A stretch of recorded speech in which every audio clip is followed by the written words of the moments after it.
Well, a federal appeals court has ruled that special counsel Jack Smith can release part of his report on Trump's election interference case. Although the charges have been dropped, Smith is still required by law to release a final report. Now, that redacted Volume 1 could be made public as soon as this Sunday. Let's bring in Jonathan Turley, Fox News contributor and constitutional law attorney, for more on this. Jonathan, welcome.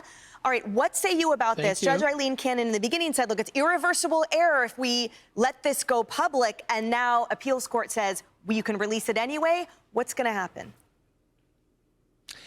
Well, I think this is the result most of us expected, because they're not going to release that portion of the report that deals with the Florida documents case, because there are defendants still pending in that case.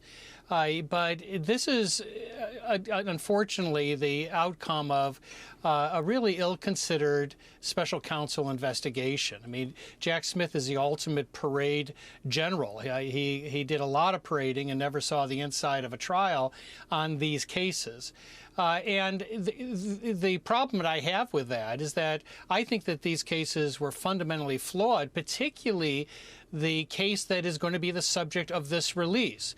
This argument that he made that he has evidence of interference with this election and the case he brought in Washington, I think, was riddled with constitutional problems, not the least of which was the First Amendment. I believe the president had protected free speech interests that Jack Smith just brushed aside. So talk to us about the legal implications, if any, of this release and the real-world implication. Does this have the potential to damage President Trump's execution, fulfillment of his duties as president after this is released? Look, I think this is speaking to a jury that's already left the courthouse. I mean, there's going to be a lot of people that read this, a lot of media folks that are going to echo whatever he says in this report. It is a one-sided report, obviously. This is not a trial. This is what the prosecutors wanted to prove. So you can take that for what it's worth. But the American people already rendered a bit of a verdict in the last election. They set aside this narrative from the media, from the prosecutors, from judges like Juan Merchan.